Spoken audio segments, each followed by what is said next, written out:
नमस्कार दोस्तों, देव education DNA channel में आपका स्वागत है। तो पिछली वीडियो में अपन ने देखा था कार्य और ऊर्जा के बारे में। तो उसी चैप्टर को आगे बढ़ाते हुए अपन पढ़ते हैं ध्वनि ऊर्जा के बारे में कि ध्वनि ऊर्जा क्या होती है। तो ध्वनि ऊर्जा को पढ़ने के लिए सबसे पहले हम कुछ पॉइंट है उसके बारे में अध्ययन करते हैं।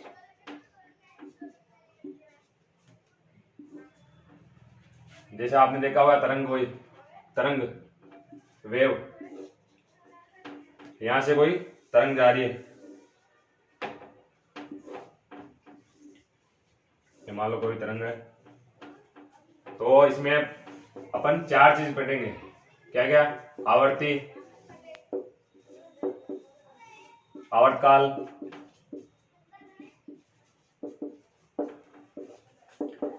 तरंग दैर्ध्य और आयाम।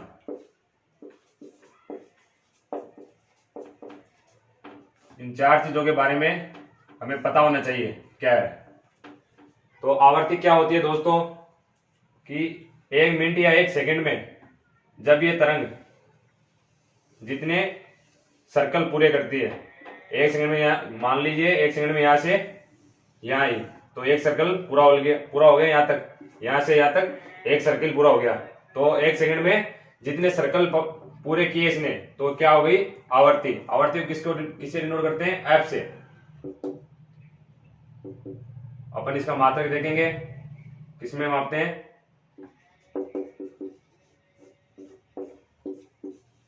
हर्ट्ज।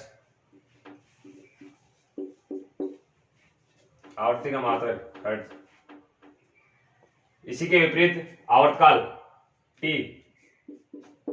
ये क्या होता है दोस्तों? जैसे अपन ने देखा था जितने सर्कल 1 मिनट में जितने सर्कल बनाती है या जितने सर्कल पार करती है, तो क्या हो गई आवर्ती।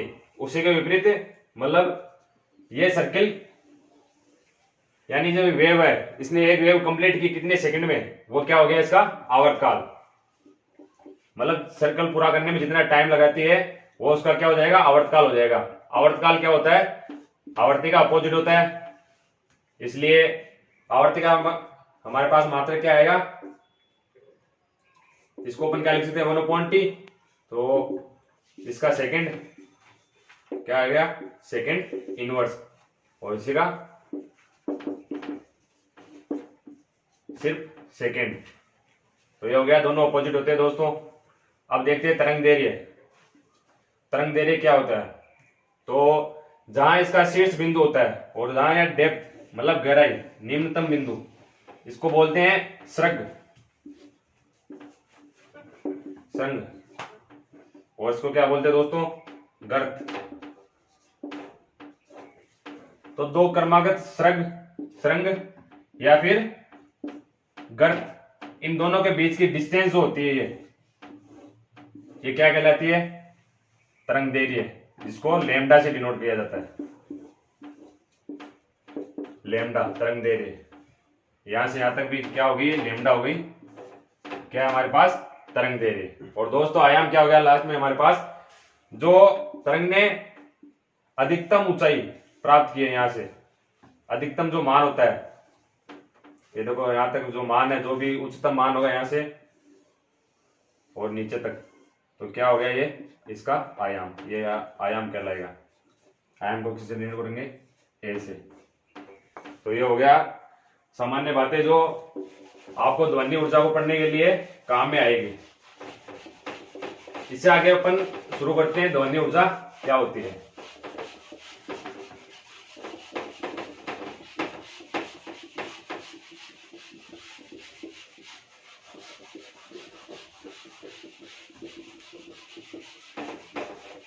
तो चलिए देखते हैं दोस्तों ध्वनि ऊर्जा क्या है। यानी पहले पढ़ते हैं ध्वनि के बारे में। यानी ध्वनि क्या है? ध्वनि एक प्रकार की ऊर्जा है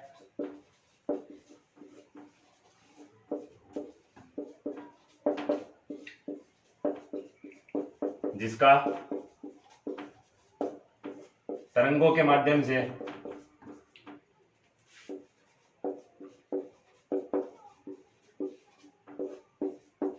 स्थानांतरण होता है। यानी अपन जो भी बात करते हैं तो वो जो ध्वनि है सामने वाले के पास कैसे पहुंचती है? तरंगों के रूप में।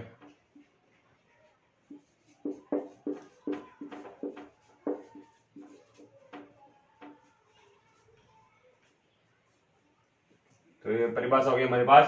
ध्वनि एक प्रकार की ऊर्जा है जिसका तरंगों के माध्यम से स्थानांतरण होता है। और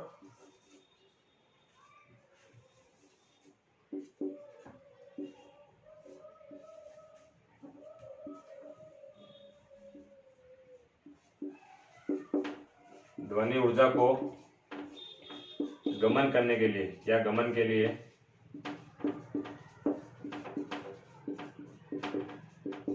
किसकी आवश्यकता होगी? माध्यम की।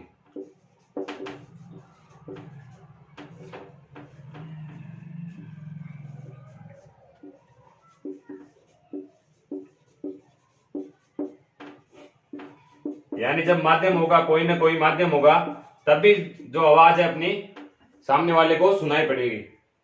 जैसे एग्जांपल के अपन देखते हैं, जब अंतरिक्ष में कोई व्यक्ति बैठा रहता है, अंतरिक्ष में बैठे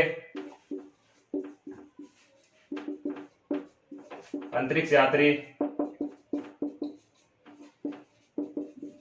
आपस में बातचीत नहीं कर पाते हैं।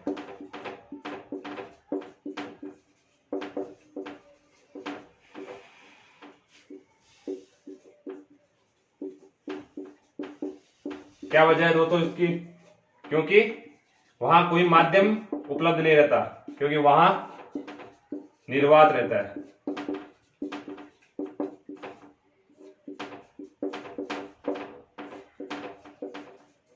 निर्वात होने की वजह से माध्यम नहीं होगा कुछ भी, और माध्यम नहीं होने की वजह से ध्वनि का आवागमन नहीं हो पाएगा।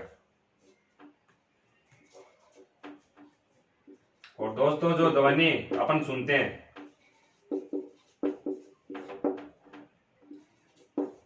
हमारे कानों में ध्वनि 1/10 सेकंड तक ही रहती है।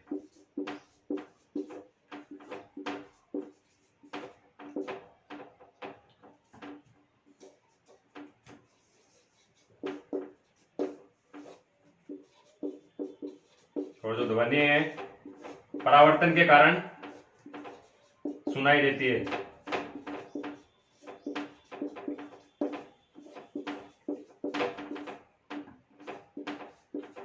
दोस्तों जो ध्वनि का परावर्तन कहाँ होता है, किसकी वजह से होता है? जो माध्यम होता है हवा के अंदर या किसी भी माध्यम के अंदर जो होता है, उस माध्यम की वजह से जो ध्वनि बोली जाती है, जो ध्वनि उत्पन्न होती है, वो परावर्तन के कारण हमें सुनाई देती है। आपको दिखाई नहीं देगा तो वापस लिख देता हूं ऊपर।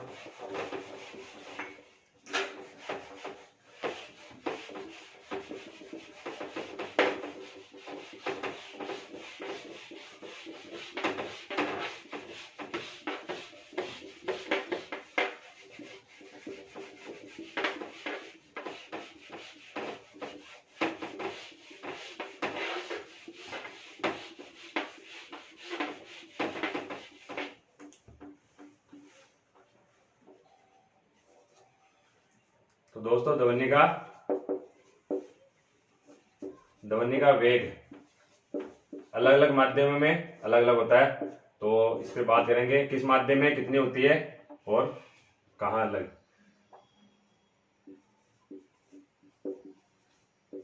जहां शुष्क वायु रहती है, यानी दो प्रकार की वायु होती है हमारे पास, शुष्क और आर्द्र। दोनों में क्या डिफरेंस होगा?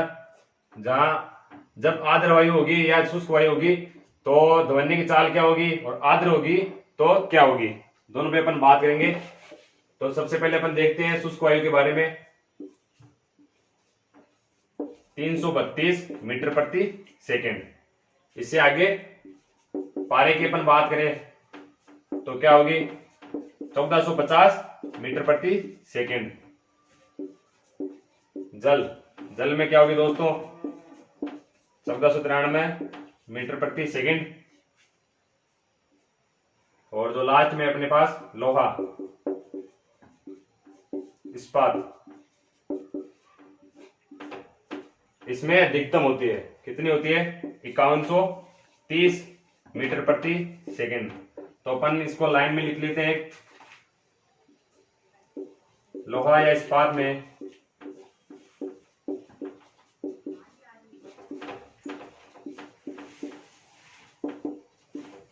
ध्वनि का वेग जो होता है वो अधिकतम होता है।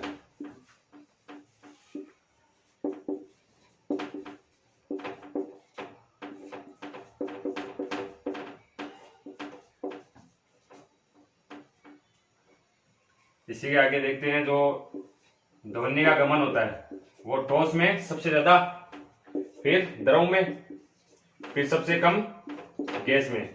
यानी सबसे ज्यादा ध्वनि कहां सुनाई देगी? पहले ठोस में, फिर द्रव, फिर गैस में।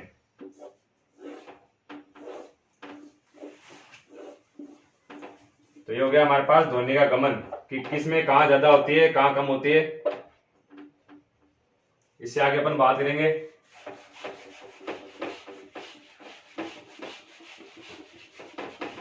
ध्वनि के प्रकार।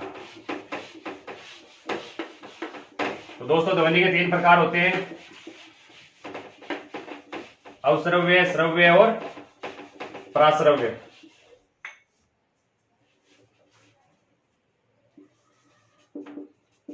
ध्वनि के प्रकार 3 टाइप में पढ़ेंगे अपन इसको। पहला है अवश्रव्य,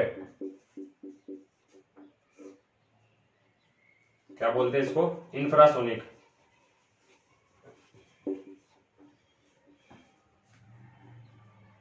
दूसरा है हमारे पास श्रव्य, ऑडिबल। और तीसरा जो रहेगा पराश्रव्य, इसको बोलते हैं अल्ट्रासोनिक।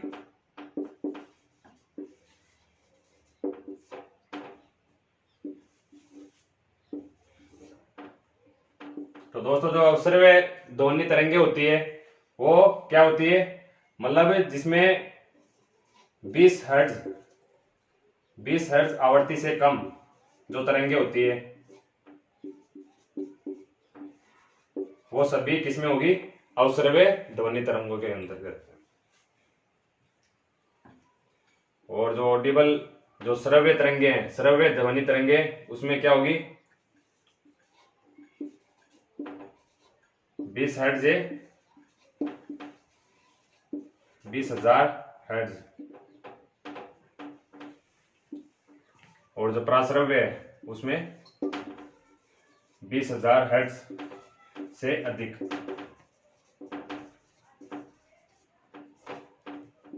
यानी कि 20,000 को अपन क्या लिख सकते हैं? 20 किलो हर्ट्ज। एक ही तो बात है दोस्तों, 1000 को क्या लिख सकते हैं अपन? किलो। इसी तरह इसमें भी क्या लिख सकते हैं अपन? 20 हर्ट्ज से 20 किलो हर्ट्ज। दोनों दे सकते हैं अपन को, 20,000 या 20 किलो हर्ट्ज। तो अपन को कंफ्यूज नहीं होना है, दोनों एक ही बात है। तो जो अवश्रव्य ध्वनि तरंगे होती है वो किन किन को सुनाई पड़ती है? हाथी, कुत्ता, बिल्ली, वेल मछली जो होती है दोस्तों, और गेंडा। ये कुछ जानवर है जिनको 20 हर्ट्ज आवृत्ति से कम की जो ध्वनि उत्पन्न होती है वो सुनाई पड़ती है।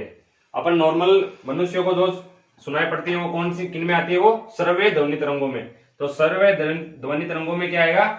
मानव, ह्यूमन।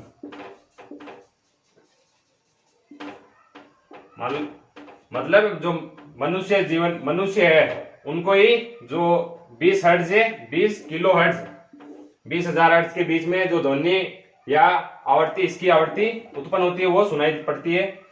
और इससे आगे अपन देखते हैं प्राश्रव्य के अंदर क्या क्या आएगा। तो प्राश्रव्य के अंदर आएगा डॉल्फिन,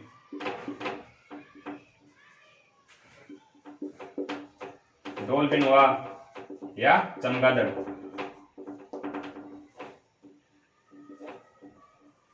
तो ये हो गया दोस्तों अपने पास। तो दोस्तों अब अपन पढ़ते हैं अल्ट्रासोनिक जो वेव है।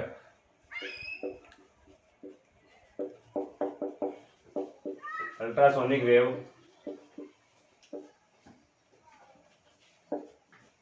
के उपयोग कहाँ कहाँ यूज में आती है। तो आपने देखा होगा जो चमगादड़ होते हैं रात में कैसे उड़ पाते हैं। चमगादड़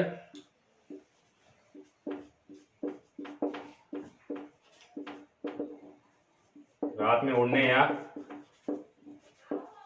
अपना रास्ता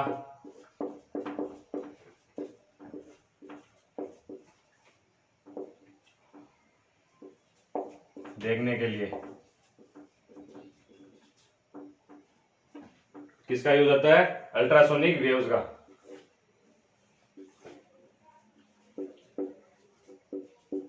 समुद्र की गहराई को मापने में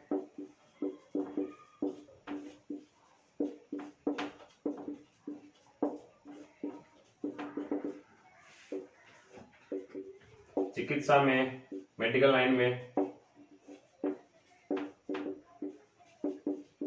मस्तिष्क का ट्यूमर या गांठिया रोग के उपचार में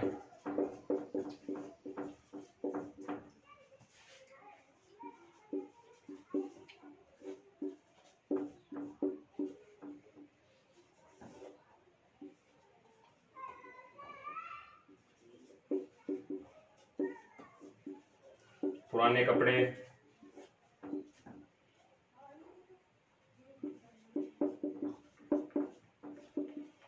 या दांतों की सफाई करने में किसका यूज होता है, अल्ट्रासोनिक वेव्स का।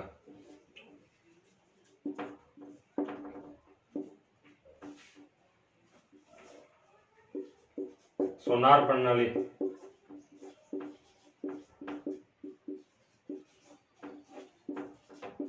सोनार प्रणाली पे भी किसका यूज होगा दोस्तों, इसी का होगा। और जब सर्दियों में जब धुंध या कोहरा होता है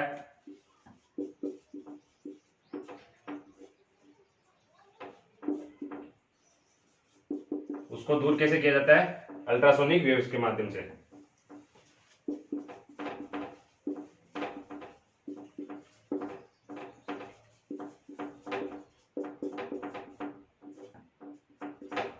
तो ये हो गए दोस्तों अल्ट्रासोनिक वेव्स के यूजेस। इसी के अंदर अपन देखते हैं, नोट लगा के आप नोट कर लेना कि जो टीवी का अपना रिमोट होता है, टीवी रिमोट में कौन सी वेव्स होती है, इंफ्रासोनिक।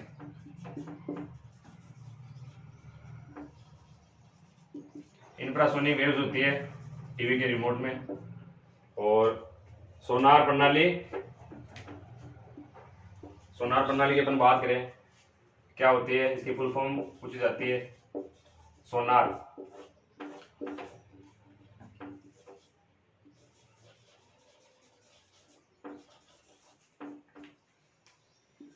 साउंड ऑफ नेविगेशन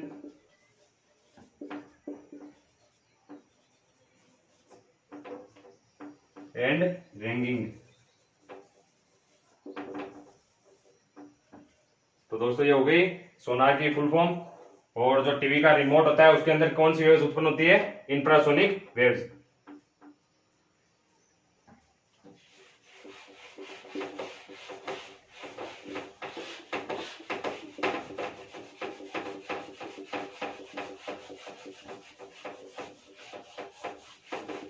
अब अपन बात करेंगे ध्वनि का ताप और दाब पर क्या प्रभाव पड़ता है।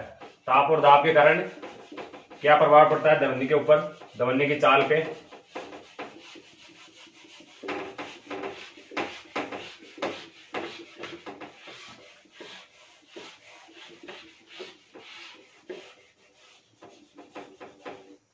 तो दोस्तों नॉर्मली सूत्र क्या होता है, चाल का क्या सूत्र होता है, चाल बराबर दूरी बटा समय। तो अपने पास चाल तो वही रहेगी, ध्वनि की जो दूरी है, दूरी इसमें क्या ली जाती है, अपने बताया अभी वेव्स के माध्यम से बताया, जो दूरी क्या होती है, लेमडा। लेमडा ली जाती है इसमें, लेमडा। और टी क्या हो गया, आवर्तकाल यहां पर आ जाएगा। ये फॉर्मूला आ गया हमारे पास, v बराबर लेमडा अपॉन टी। और इसी के अंतर्गत अपने पढ़ा था अब जो आवृत्ति होती है वो किसके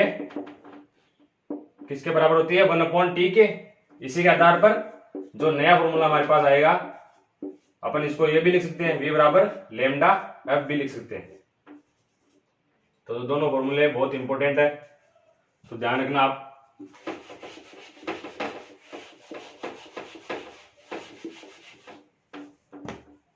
अब देखते हैं ध्वनि की चाल पर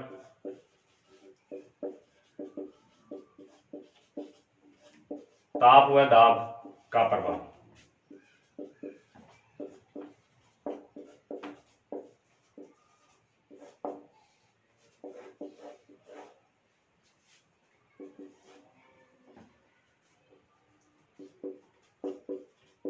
तो दोस्तों नियत ताप पर जब टेम्परेचर नियत रहेगा, कांस्टेंट रहेगा, तो जो ध्वनि की चाल है, ध्वनि की चाल पर दाब का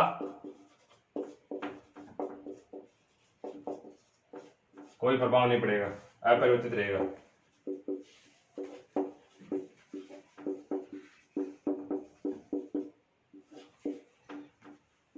और ताप की बात करें, जब टेम्परेचर बढ़ाया जाता है, ताप को जब अपन बढ़ाएंगे तो ध्वनि की जो चाल है,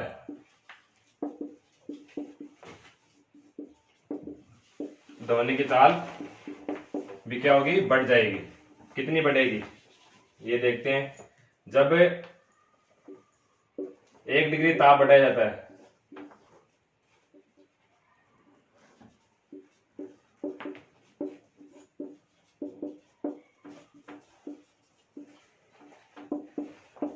तो ध्वनि की चाल कितनी बढ़ेगी,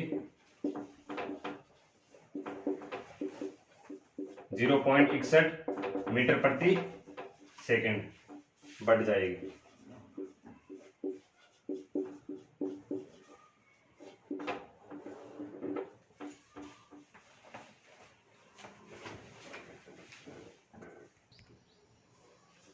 इसी का नेक्स्ट पॉइंट है दोस्तों, जब वेग की दिशा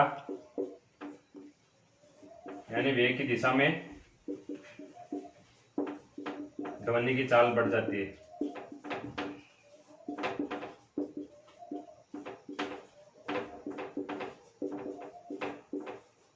और इसके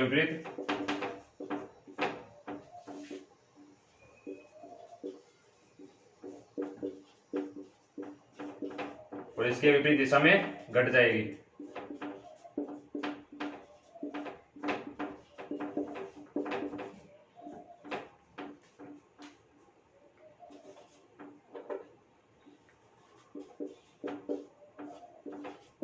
दोस्तों 2 प्रकार की वायु होती है, यानी जब नमी या आर्द्र हो, वायु आर्द्र हो, या फिर जब शुष्क वायु। तो किसमें ध्वनि की चाल अधिक होगी, तो किसमें होगी, आर्द्र वायु में। ये आप ध्यान रखना, ये इंपॉर्टेंट है आपके लिए। आपको ध्यान होना चाहिए कि आर्द्र वायु में ध्वनि की चाल शुष्क वायु से ज्यादा होती है। अब अपन पढ़ेंगे ध्वनि के गुण।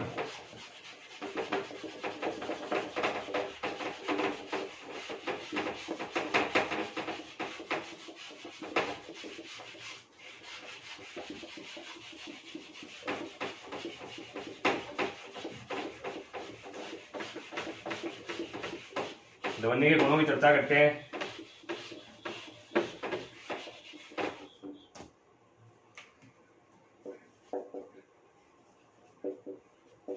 ध्वनि के गुण, सबसे पहला इसके अंदर तारत्व। तारत्व क्या है, ध्वनि का वह गुण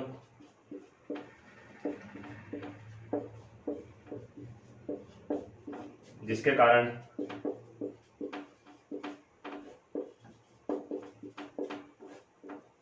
हमें ध्वनि तीक्ष्ण यानी तीखी, कोई बोलते हैं ना इसकी आवाज तीखी है, मोटी है, वो क्या है, वो तारत्व है। तीक्ष्ण या मोटी सुनाई देती है, वो क्या कहलाएगा? तारत्व।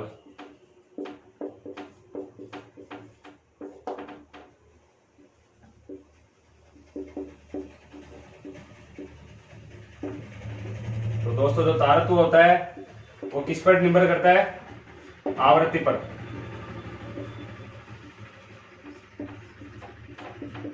तारत्व आवृत्ति पर निर्भर करता है। किस प्रकार निर्भर करता है? यानी जब तारत्व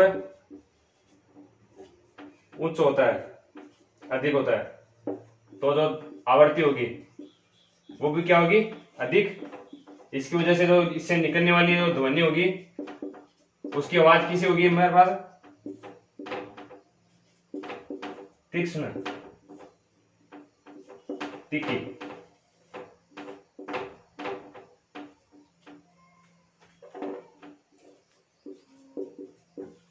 और जब तारत्व कम होगा यानी आवृत्ति भी कम होगी, आवृत्ति तो कम होगी, फिर जो ध्वनि होगी उसका जो साउंड होगा वो क्या होगा? भारी। आवाज यानी मोटी होगी, मोटी आवाज में हमें सुनाई देगा।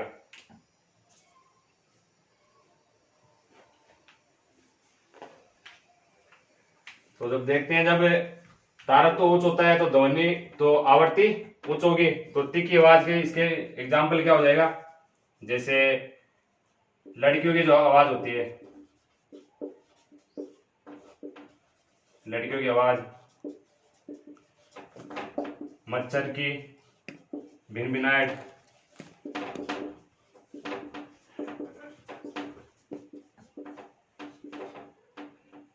यानी जो भी आवाज, जो ध्वनि उत्पन्न होगी, जो अन्य भी, वो क्या होगी? जो तीखी होगी उनका क्या होगा? तारत्व उच्च होगा, अधिकतम तारत्व होगा।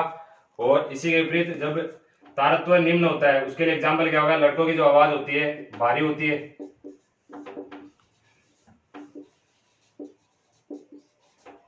आवाज भारी होती है या मोटी होती है, तो उनका तारत्व कम होता है। शेर की दहाड़,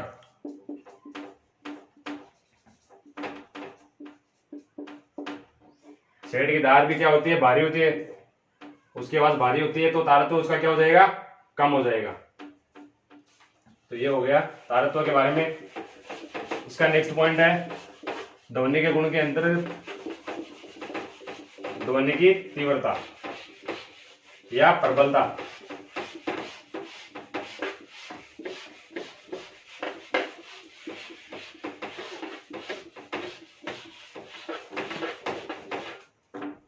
दूसरा पॉइंट है ध्वनि की तीव्रता या प्रबलता, दोनों एक ही बात है।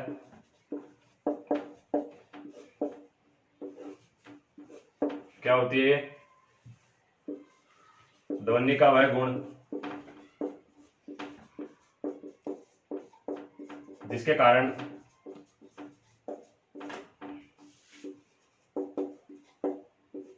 ध्वनि मंद या तेज सुनाई देती है।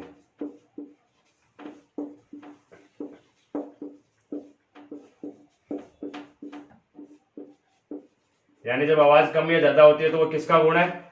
क्या कहलाता है? वो ध्वनि की तीव्रता। और जो ध्वनि की तीव्रता होती है वो किस पर निर्भर करती है? ध्वनि की तीव्रता आयाम पर निर्भर करती है।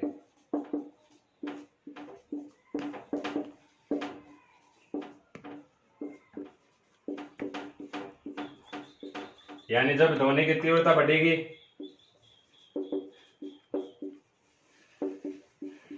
ध्वनि की तीव्रता जब बढ़ेगी तो आयाम भी क्या हो जाएगा? बढ़ जाएगा। और इसका मात्रक, ध्वनि की तीव्रता का मात्रक क्या होता है? डेसिबल। और इसका बड़ा जो मात्रक है वो है बेल। और एक बेल में कितने होते हैं? 10 डेसिबल। ये रिलेशन इसमें ध्यान रखना आप। एक बेल में कितने होते हैं 10 डेसिबल। और इसका जो ध्वनि की जो तीव्रता है यानी प्रबलता जो है उसको मापने के लिए जो यंत्र काम में लिया जाता है वो क्या है ऑडियोमीटर।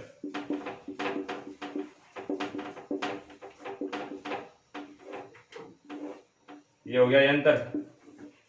तो ध्वनि की तीव्रता को जिसमें मापा जाता है वो क्या है ऑडियोमीटर में मापा जाएगा। और इसका मात्रा क्या है डेसिबल। बड़ा मात्रा क्या है बेल। और एक बेल में कितने होते हैं 10 डेसिबल। अब तीसरा पॉइंट देखते हैं इसका अपन ध्वनि की गुणता।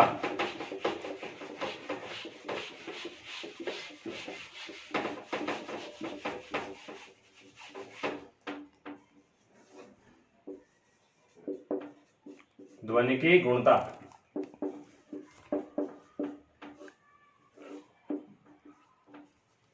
क्या है दोस्तों ध्वनि का वह गुण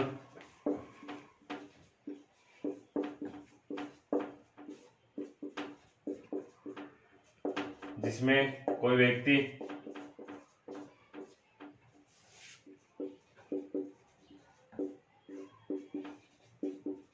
बिना देखे किसी की आवाज किसी की ध्वनि को पहचान लेता है।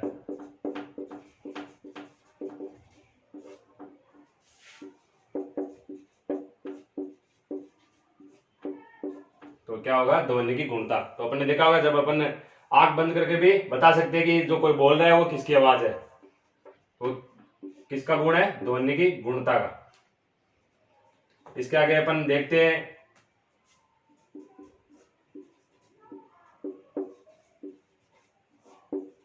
मेक नंबर क्या होता है।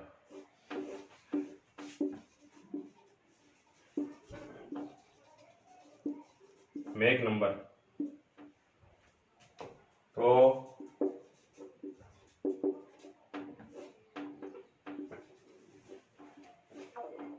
वायुयान की चाल ज्ञात करने के लिए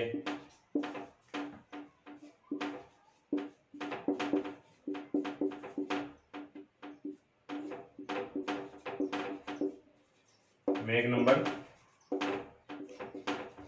का उपयोग किया जाता है।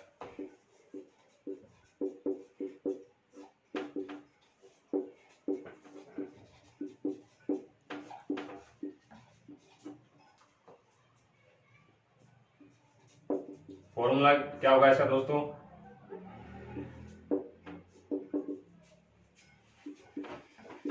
मेक नंबर बराबर किसी पिंड की चाल या उस माध्यम में बटा उसके माध्यम में ध्वनि की चाल।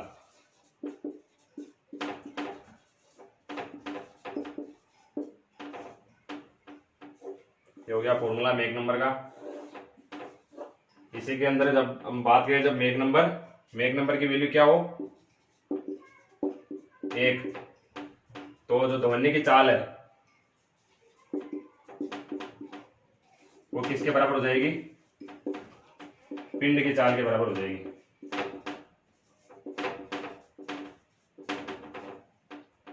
और जब ध्वनि की चाल जब मेक नंबर 1 से ज्यादा हो इस स्थिति में क्या होगा जो ध्वनि की चाल है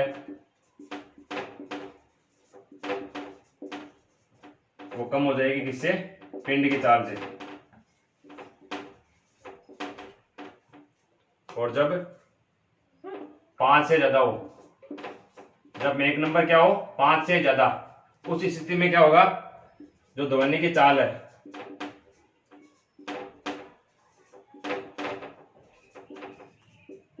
वो ज्यादा हो जाएगी पिंड की चाल से।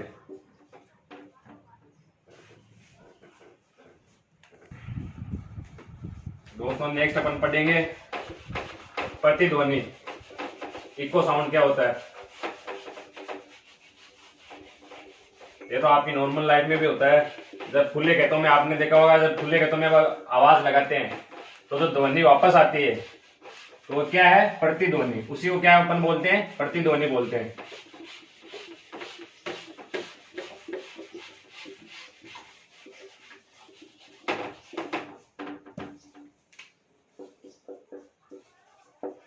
प्रतिध्वनि।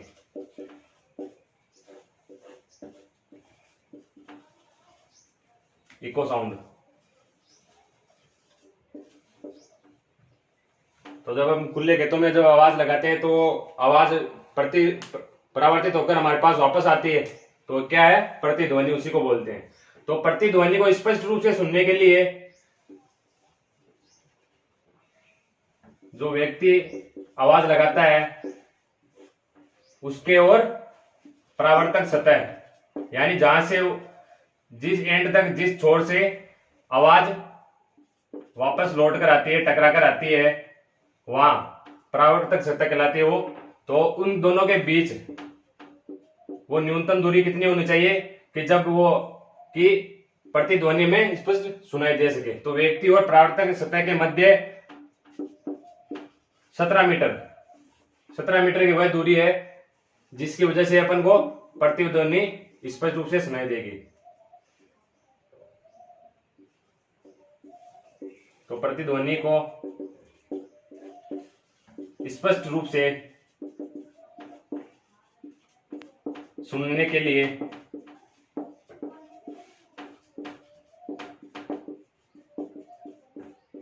व्यक्ति और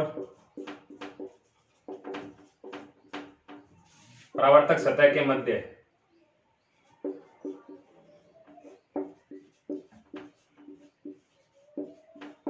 कितनी दूरी होनी चाहिए, 17 मीटर।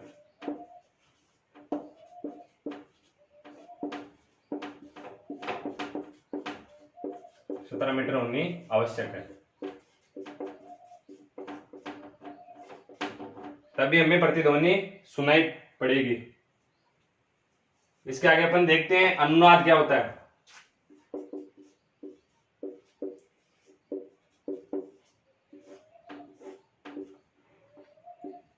तो जब देखा होगा आपने, जब सैनिक जब पुल पार कर रहे होते हैं, ये कोई पुल ना मान लीजिए, तो जब पुल पार कर रहे होते हैं तो उनको कदम ताल करने की सलाह नहीं दी जाती है। जब वो एक साथ पैर चलाते हैं तो उनको ये सलाह दी जाती है कि एक साथ पैर न चलाया जाए। क्यों, वो देखते हैं अपन, क्यों नहीं दिया जाता सलाह। तो सबसे पहले अपन परिभाषा की बात करेंगे इसकी। जब मुक्त रूप से दोलन करती हुई वस्तु पर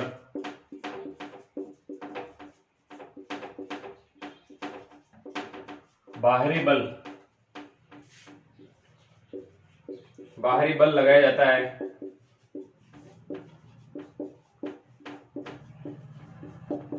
तो उसकी आवृत्ति अपरिवर्तित रहती है।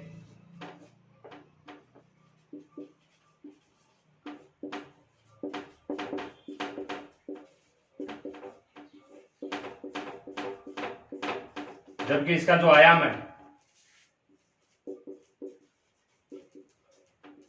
लेकिन इसका आयाम बढ़ जाएगा।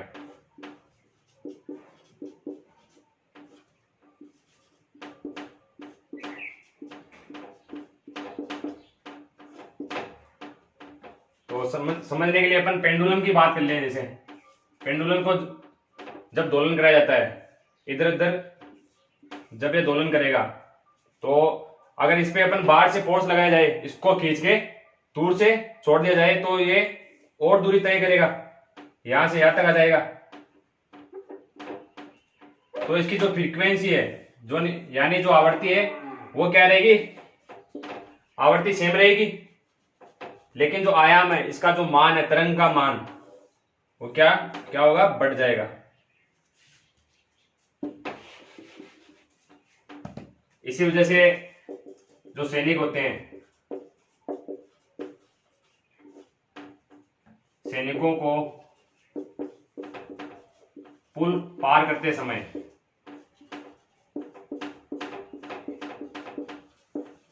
कदम ताल नहीं करने की सलाह दी जाती है।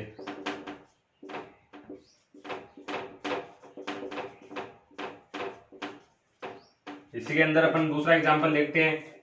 जब तानसेन गाता था, तानसेन को जानते होंगे अच्छी तरह से, तो जब तानसेन गाता था तब जो खिड़कियां होती थी वहां की पास की, उनके शीशे तड़क जाते थे।